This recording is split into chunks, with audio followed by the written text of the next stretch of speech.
The quarter hung in the air for half a second. Then it came down on the old janitor's mattress and shot straight back up like it had been launched from a spring. Drill Sergeant Morrison caught it without looking, and for the first time in 14 years of training recruits, he had absolutely nothing to say. What this drill sergeant didn't know about the man who made that bed would silence an entire battalion and change how he trained soldiers for the rest of his career. Fort Leonard Wood, Missouri. 04:45 hours. The kind of morning where the darkness still feels heavy and the air tastes like concrete and cleaning solution. Echo Company's barracks held 62 recruits who'd been in basic training for exactly 9 days. Long enough to learn they knew nothing, not long enough to learn anything useful. The fluorescent lights snapped on with that particular buzzing flicker that every soldier learns to hate. Before the recruits could even process consciousness, the voice hit them like a physical force. Get up, get up, get up. Drill Sergeant First Class. Raymond Morrison moved through the barracks like a thunderstorm with combat boots. 6'3", 220 pounds of concentrated military authority, with a voice that had been professionally engineered to make grown men question their life choices. You have exactly 3 minutes to be standing at the foot of your bunks. Anyone still horizontal when I come back through gets to do push-ups until I get tired. And I never get tired. The barracks exploded into chaos. Recruits tumbled out of bunks, crashed into each other, fought with tangled sheets and uncooperative boots. In the corner by the supply closet, an old man in grey coveralls quietly continued mopping the floor, invisible in the pandemonium. His name was Walter Price. 68 years old. He'd been the night janitor at Echo Company's barracks for 11 years. Most of the drill sergeants didn't know his name. Most of the recruits didn't know he existed. He came in at 2,200, cleaned until 0500, and disappeared before the training day started.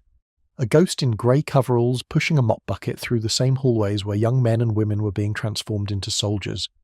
But today, Walter was running late. A busted pipe in the latrine had cost him 2 hours, and now he was still here when the lights came on. Still here when Morrison started his morning inspection. Still here, standing quietly by his mop bucket, hoping to finish and slip out unnoticed. He would not be unnoticed.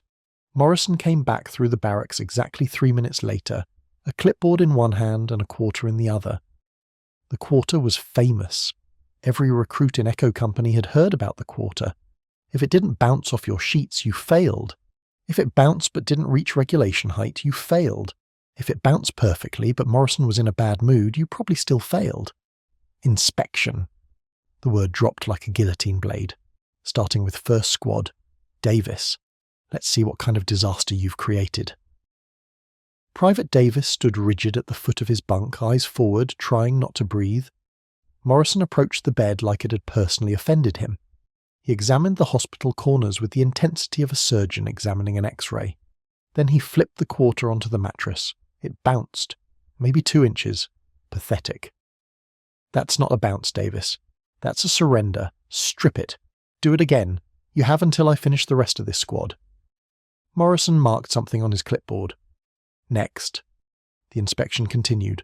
Bunk after bunk. Failure after failure. Morrison's voice never rose, never fell.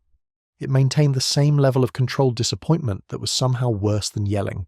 The quarter bounced weakly off Martinez's sheets, failed to bounce at all off Thompson's, and actually seemed to stick to whatever catastrophe Williams had constructed. This is supposed to be a bed, Williams. It looks like a crime scene. Strip it. By the time Morrison reached third squad, he'd failed every single recruit. 62 beds, 62 failures. The drill sergeant's face had settled into an expression of profound, almost philosophical disappointment in the entire concept of young people. You know what the problem is? Morrison addressed the barracks at large. None of you have ever had to make a bed that mattered. None of you have ever understood that how you do the small things is how you do everything. A soldier who can't make a bed can't maintain a weapon, can't follow orders, can't be trusted when lives depend on details. He turned toward the back of the barracks, where the supply closet stood, and stopped. There was a cot there, not a recruit bunk. A small military-issue folding cot tucked into the corner beside the mop buckets and cleaning supplies. And standing next to it, grey coveralls and quiet dignity, was the old janitor Morrison had never bothered to notice before. "What is this?" Morrison's voice carried a new edge. confusion mixed with irritation. "Who authorized a cot in my barracks?" Walter straightened slightly. His posture shifted in a way that was almost imperceptible. Almost. "Building supervisor authorized it, drill sergeant. For nights when maintenance runs long. I was just finishing up. I'll be out of your way." "Hold it." Morrison stepped closer, examining the cot with the same critical eye he'd applied to 62 recruit bunks. "You sleep here? In my barracks?" "Some nights, drill sergeant, when the work runs late." Morrison looked at the cot, really looked at it. The sheets were pulled so tight they could have been painted on. The corners were tucked with geometric precision, angles so sharp they looked dangerous. The wool blanket was folded at the foot with military exactness, edges aligned to the millimetre. The drill sergeant's eyes narrowed. He'd seen thousands of bunks in his career, taught hundreds of recruits the proper technique, but this was something different. This was museum quality. This was the kind of bed-making that got photographed for training manuals. Without a word, Morrison pulled out his quarter. The barracks went silent. 62 recruits held their breath. Even the fluorescent lights seemed to stop buzzing. He flipped the coin onto the mattress. It hit the sheets and launched straight up. Not 2 inches, not 4 inches. The quarter rocketed back into the air with the kind of velocity that suggested the mattress had personally rejected it. Morrison's hand shot out reflexively and caught it at chest height. For a long moment, nobody moved. The drill sergeant stared at the quarter in his palm like it had just performed a magic trick. Then he looked at Walter. Really looked at him, for the first time. The old man's posture, the way he held himself despite the grey coveralls and the mop bucket, the steadiness in his eyes that didn't flinch under Morrison's stare. The hands, weathered, scarred, but still strong. And on his left forearm, visible where his sleeve had ridden up, the faded edge of a tattoo, an eagle, a globe, an anchor. Marine!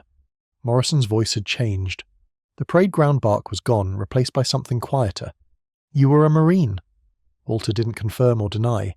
He just stood there, hands at his sides, waiting. "What unit?" "1st Battalion, 9th Marines, drill sergeant." The words hit the barracks like a shockwave. Morrison actually took a step back. 1st Battalion, 9th Marines, the Walking Dead, one of the most decorated and bloodied units in Marine Corps history. A unit that had seen some of the worst fighting in Vietnam, where the casualty rates were so high they earned their nickname not as a boast, but as a grim statistical reality. "Vietnam!" Morrison's voice was barely above a whisper now. "3 tours!" Walter's voice remained steady. "Khe Sanh, Hue City, the A Shau Valley."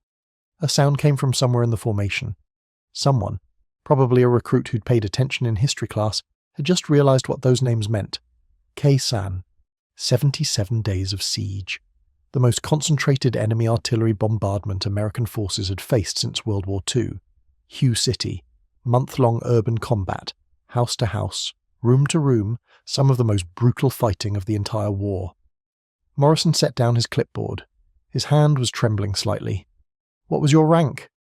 "Sergeant Major," Walter paused. "When I retired." "Sergeant Major?" Morrison repeated the words like he was testing their weight. Sergeant Major. The highest enlisted rank in the Marine Corps. A rank that took decades to achieve, that required not just survival, but excellence. Not just service, but distinction. Sergeant Major Walter Price. Morrison's voice had taken on a quality the recruits had never heard before. Reverence. The Walter Price? From the Battle of Hue? Walter said nothing, but something in his eyes shifted. Morrison turned to face the recruits, his voice carrying the kind of intensity usually reserved for live-fire exercises. "Listen to me very carefully, every one of you. The man standing in front of you, the man you walked past every morning without noticing, the man who cleans your latrines and mops your floors. This man is a living legend." He pointed at Walter, hand steady now. Sergeant Major Walter Price earned the Navy Cross in February 1968. During the Battle of the Hue, his unit was pinned down in the citadel by enemy fire. 3 Marines wounded, unable to move, caught in a kill zone. This man, this janitor you couldn't be bothered to notice, crossed 60 meters of open ground under direct machine gun fire. Not once, 3 times. He carried each of those wounded Marines to safety on his back while bullets tore up the ground around him. Walter's jaw tightened. Just slightly. The only sign that the memories still carried weight. "The Navy Cross," Morrison's voice dropped.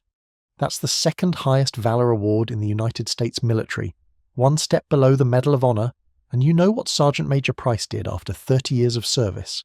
After 3 tours in Vietnam, after earning every combat decoration the Marine Corps gives, he came here to clean barracks, to make beds, to serve in whatever way he still could." The drill sergeant turned back to Walter. His hand came up, slowly, formally, the crispest salute Morrison had ever rendered in his entire career. "Sergeant Major, it's an honor." Walter's response was automatic, muscle memory that 3 decades of civilian life hadn't erased. His hand came up, and the salute he returned was textbook perfect. The kind of salute that got taught at officer candidate school as the example everyone should aspire to. "At ease, drill sergeant." Walter's voice was quiet but carried effortlessly. "I'm just the janitor now." "No, Sergeant Major," Morrison's voice was firm. "You're never just anything. Men like you are never just anything." He turned back to the formation, where 62 recruits stood in varying states of shock. "You want to know why you can't make a bed properly? Because you think it's about the bed. It's not. It's about discipline. It's about attention to detail. It's about understanding that excellence isn't something you turn on and off. It's something you are every moment in everything you do." Morrison gestured toward Walter's cot. "This man has been making beds with hospital corners for 50 years. Not because anyone was checking, not because anyone cared. Because that's who he is. That's what discipline looks like when it's not performance. That's what it looks like when it's real." Private Davis, the first recruit to fail inspection, raised his hand hesitantly. "Drill Sergeant, permission to speak?" Morrison nodded curtly. "Sergeant Major Price, would you teach us how to make a bed like that?" The barracks went completely silent. Walter looked at the young recruit, 18, maybe 19 years old, terrified but trying not to show it, asking for help from a man he'd walked past 100 times without seeing. Walter glanced at Morrison, a question in his eyes. "Sergeant Major, this barracks is yours for the next hour." Morrison stepped back. "I believe these recruits have a lot to learn." What happened next would become legend at Fort Leonard Wood. The old janitor moved to Davis's bunk and, with movements that were somehow both economical and precise, stripped the sheets completely. Then, with 62 recruits gathered around in a tight semicircle, he began to teach. Hospital corners aren't about tucking sheets. Walter's voice had changed. It carried now, filling the space effortlessly. The voice of a man who'd led Marines through hell and kept them alive through sheer force of will. They're about creating order from chaos, about taking control of your environment when everything else is out of control. His hands moved as he spoke, folding and tucking with the kind of precision that made the recruits' previous attempts look like kindergarten art projects. In Khe Sanh, we lived in bunkers for 77 days, incoming artillery every hour. Never knew when the next round would hit, but every morning every man in my squad made his rack. Perfect corners, perfect fold, because if you can't control what's happening outside, you control what's happening inside. You control yourself. You control your space. You control the one thing you'll always have power over, how you choose to do the small things. He finished the corner and stepped back.